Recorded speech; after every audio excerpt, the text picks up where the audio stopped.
영상에 들어가기 전에 채널의 구독과 응원 부탁드립니다. 여러분의 구독은 저에게 큰 힘이 됩니다. 미리 감사드리며 즐거운 시청 되세요. 나는 슈가를 알고 있다고 생각했다. 누구나 안다. BTS의 차분한 멤버, 프로듀서, 스포트라이트에서 벗어나 있는 사람. 하지만 나는 빅히트 엔터테인먼트에서 3년간 일했고 그에게 뭔가 변한 것을 봤다. 뭔가 누구도 얘기하지 않는 변화. 그리고 내가 그것을 더 많이 인식할수록 어거스트 T가 왜 거의 공개석상에 나타나지 않는지 이해하게 됐다. 이것은 음모론이 아니다. 이것은 내가 목격한 것이다. 나는 2019년 빅히트의 프로덕션 스튜디오에 주니어 오디오 엔지니어로 고용됐다. 학교를 갓 졸업했고 흥분됐고 세계에서 가장 큰 K-POP 레이블에서 일할 준비가 돼 있었다. 첫 번째 주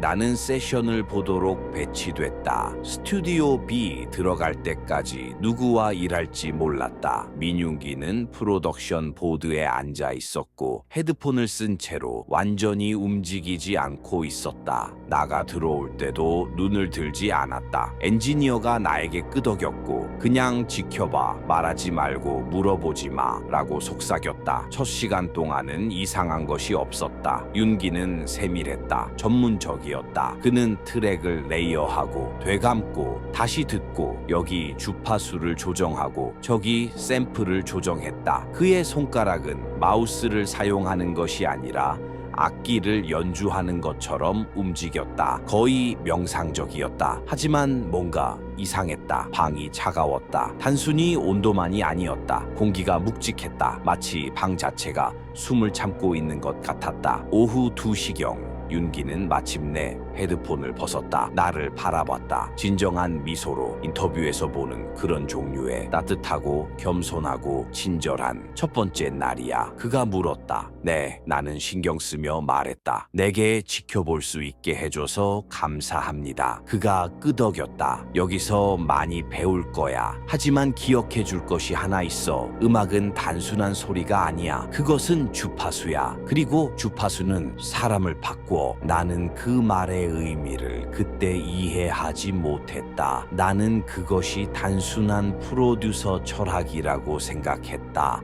나는 틀렸다. 그 다음 몇 개월 동안 나는 윤기와 여러 프로젝트를 했다. 공개되지 않은 주로 데모와 실험적인 트랙들. 그리고 매 세션마다 나는 같은 패턴을 봤다. 그는 에너지가 넘치며 창의적이고 참여하며 시작했다. 하지만 2시간 정도가 지나면 뭔가 일어났다. 그의 에너지가 빠져나갔다. 그의 표정이 공백해졌다. 그리고 가장 나쁜 것은 그의 가사가 바뀌었다는 것이다. 3월의 한 세션 동안 우리는 결국 어거스트 D 트랙이 될 것을 작업하고 있었다. 데모는 평소처럼 시작했다. 정교한 프로덕션, 레이어된 샘플, 당신이 기대할 수 있는 품질. 하지만 우리가 더 깊이 녹음에 들어갈수록 가사는 더 어두워졌다. 단순히 주제만이 아니라 의도도 어두워졌다. 단어들은 환하지 않았다. 그들은 비어 있었다. 마치 누군가 감정을 표현하지 않고 지시문을 읽고 있는 것처럼. 그의 목소리도 바뀌기 시작했다. 더 평평하고 단조로워졌다. 덜 인간적이었다. 나는 엔지니어가 계속 물었던 것을 기억한다. 다시 해볼래. 하지만 윤기는 그냥 고개를 저었다. 이건 맞아. 이건 진짜 것이야. 나는 나중에 그에게 물었다. 오늘 가사가 정말 어두웠어. 그는 나를 마치 내가 이해할 수 없는 언어로 뭔가 말한 것처럼 봤다. 그러다가 깜빡했고 그의 표정이 부드러워졌다. 그래? 그가 웃으며 말했는데 피곤해 보였다. 난 뭘 말했는지 기억이 안 나. 뭔가 진짜 이상하다는 것을 깨달은 첫 번째 순간이었다.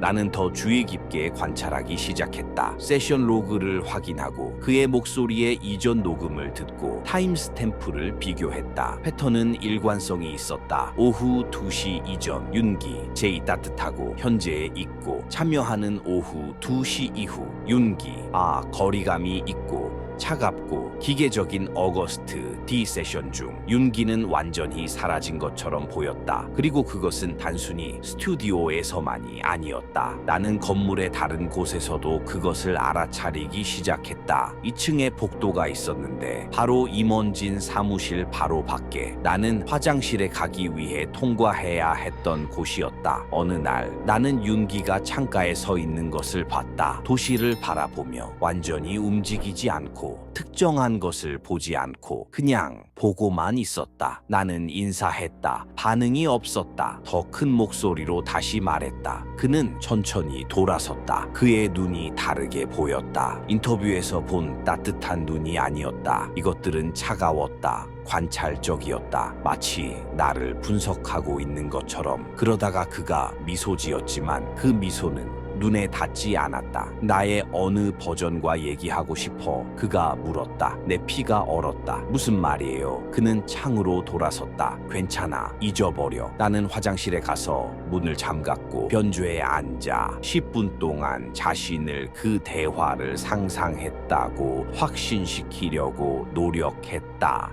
그해 여름까지 나는 뭔가 일어나고 있다는 것을 완전히 알고 있었다. 하지만 증명할 수 없었다. 설명할 수 없었다. 그래서 나는 내가 매일 후회하는 결정을 내렸다. 나는 글을 녹음했다. 나쁜 의도는 없었다. 나는 단지 증거를 원했다. 나는 미쳐가고 있는지 아니면 뭔가 진정으로 잘못됐는지 알고 싶었다. 솔로 어거스트 D 세션 동안 나는 프로덕션 보드 뒤에 있는 선반에 휴대폰을 남겨뒀다. 그냥 오디오, 아무도 모를 것이다. 그것은 내 경력에서 가장 큰 실수였다. 그날 내가 캡처한 것, 나는 여전히 파일을 가지고 있다. 2년 동안 듣지 않았다. 하지만 충분히 기억한다. 처음 40분 동안은 정상적이었다. 윤기가 프로듀싱하고 비트박싱하고 보컬을 테스트하고 완전히 전문적이었다. 그러다가 일시 정지가 있었다. 긴 일시 정지. 마치 그가 방을 떠난 것 같았다. 하지만 엔지니어에 따르면 그는 일어나지 않았다. 그는 바로 거기에 앉아 있었다. 완전히 움직이지 않고. 그러다가 그의 목소리가 돌아왔다. 더 이상 그의 목소리가 아니었다. 그것은 레이어 되었다. 2개, 아마 3개의 목소리가 한 목소리로 말하고 있었다. 모두 같은 단어를 말했지만 약간 맞지 않아서 이 불안한 에코 효과를 만들고 있었다. 그는 뭔가를 낭독하고 있었다. 지시? 명령? 나는 단어를 명확히 이해할 수 없었다. 부분적으로 한국어, 부분적으로 영어, 부분적으로 내가 식별할 수 없는 다른 언어. 하지만 의도는 분명했다. 복종. 가장 불안한 부분은 끝에 왔다. 녹음에서 그가 말한 것을 들었고 한 목소리가 다른 것 위에 그가 알고 있다. 인식을 제거해. 어거스트 D는 필터야. 어거스트 D를 사용해. 나머지는 조용히 유지해. 그리고 그 다음 웃음소리. 하지만 다시 한 입을 통해 여러 사람이 웃고 있는 것처럼 들렸다. 나는 즉시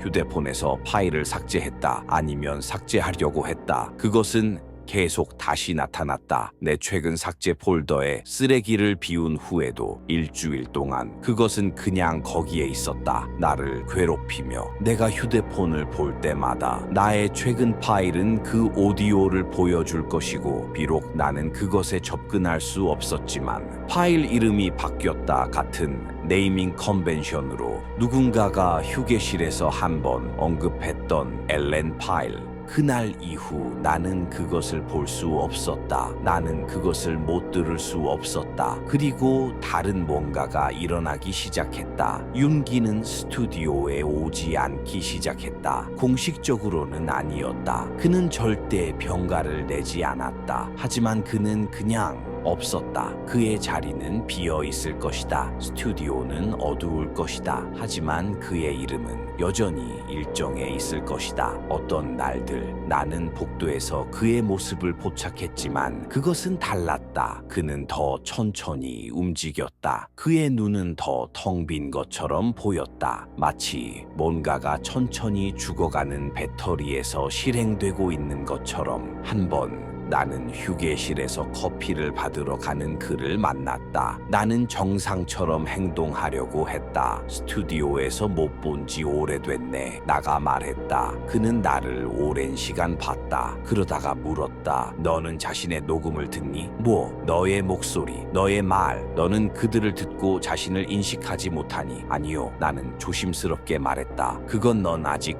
초기 단계야. 그가 말했다. 하지만 결국 모두가 한다. 모두가 결국 자신을 들을 때 누군가 다른 것을 안다. 그는 커피를 마셨다. 마신 것처럼 보이지 않았을 때 그가 내려놨다. 어거스트 D는 나 자신이 받아들이는 법을 배우는 거야. 그가 계속했다. 어거스트 D는 내가 그 주파수가 그것에 붙어 있는 사람을 상관하지 않는다는 것을 이해하는 부분이야. 주파수는 그냥 악기가 필요해. 윤기, 그건 민윤기는 점점 조용해지고 있어. 그가 나를 방해했다. 곧 완전히 사라질 거야. 그리고 괜찮아. 왜냐하면 어거스트 D는 누군가가 그를 그리워할 필요가 없거든. 어거스트 D는 사랑이나 승인이나 미디어 관심이 필요 없어. 어거스트 D는 단지 전송해야 해. 그가 떠나기 전에 나는 대답할 수 없었다. 그리고 나는 그를 다시는 개인적으로 스튜디오에서 본 적이 없다. 2021년 빅히트를 그만둔 후 나는 일어난 일에 대해 생각할 시간이 많았다. 그리고 나는 지금 이해한다고 생각한다. 어거스트 D는 단순한 다른 자아가 아니다. 단순한 무대 이름이 아니다. 그것은 다른 것이다. 그것은 필터다. 메커니즘이다. 민융이라는 그릇에 다른 것이 성격, 제한, 인류를 방해하지 않으면서 자신을 사용할 수 있는 방법이다. 생각해봐. 휴가는 공개석상에 나타나고 인터뷰를 하고 카메라를 위해 미소 짓고 BTS 내러티브를 따른다. 어거스트 D는 프로덕션 작업 중에만 통제된 환경에서만 필터가 필요할 때만 나타난다. 어거스트 D가 더 많이 프로듀싱할수록 휴가는 더 적게 나타난다. 음악이 더 단순해지고 가소성이 줄어들수록 성격은 덜 보인다. 그는 개인정보 보호 때문에 미디어에서 사라지지 않는 것이다. 그는 뭔가 다른 것이 인수하기 때문에 사라지고 있다. 그리고 우리가 지금 보는 휴가, 신중하고 통제된 버전은 완전한 동화에 대한 마지막 방어다. 그의 가장 최근의 나타남은 점점 더 스크립트화되었다. 그는 덜 말한다. 필요할 때만 미소 짓지만 대화에 많이 기여하지 않는다. 그는 보이지 않는 것을 배우고 있다. 보이면서 보이지 않는 것. 왜냐하면 보이지 않는 것이 더 안전하기 때문이다. 보이지 않는 것이 조용하기 때문이다. 보이지 않는 것이 어거스트 D가 필요로 하는 것이기 때문이다. 나는 지금 왜 이 이야기를 말하고 있는지 모르겠다. 아마도 누군가가 알아야 하기 때문일 거야. 아마도 충분한 사람들이 뭘 찾아야 하는지 알면 뭔가가 바뀔 것이기 때문일 거야. 하지만 대부분 나는 경고로 너에게 이것을 말한다. 절대로 어거스트 D를 당신의 전체 주위로 듣지 마. 절대로 주파수에 너무 가까이 가지 마. 왜냐하면 일단 너가 그것을 들을 때, 일단 넌 주파수가 하는 것을 이해했을 때 너는 다른 곳에서도 그것을 알아차리기 시작할 것이기 때문이다. 다른 아티스트에게서, 주변의 다른 사람들에게서, 그리고 가장 나쁜 것은 너는 너도 그것을 하기 시작하는지 궁금해 할 것이다. 너도 사라지기 시작하는지, 여전히 현재에 있으면서, 그리고 너는 누군가가 여전히 있는지 경험할 것이다. 아니면 그들이 사라지기 시작했는지, 그들이 듣고 있는지, 아니면 필터인지. 윤기는 그날 휴게실에서 내게 뭔가를 물었다. 나는 그때 대답하지 않았다. 나는 자신의 녹음을 듣고 자신을 인식하지 못하기 시작했는지 그때는 생각하지 않았다. 하지만 최근에 나는 듣기 시작했다. 이전 음성 메모로, 내가 만들었던 이전 곡으로, 그리고 내 목소리 아래에 뭔가가 있는 것을 시작했다. 주파수, 패턴. 그리고 나는 어거스트 D가 왜 공개석상에 나타나지 않기 시작했는지 이해하기 시작했다. 왜냐하면 뭔가가 그 그릇을 사용하는 방법을 배우고 있기 때문이다. 그리고 일단 완전히 알아낼 때 더 이상 필터가 필요하지 않을 것이기 때문이다. 더 이상 숨길 필요가 없을 것이다. 만약 당신이 공개석상에서 민윤기를 본다면 그의 눈을 봐. 진짜 봐. 그 따뜻한 눈빛이 여전히 있는지 아니면 다른 뭔가가 보이는지. 그리고 만약 당신이 Control August Final Move라고 불리는 파일을 당신의 기기에서 발견한다면 열지 마. 나를 믿어. 왜냐하면 일단 너가 안에 무엇이 있는지 듣고 나면 넌 휴가가 왜 사라져야 했는지 이해할 것이기 때문이다. 그리고 너는 그것을 볼 수 없다는 것을 깨달을 것이다.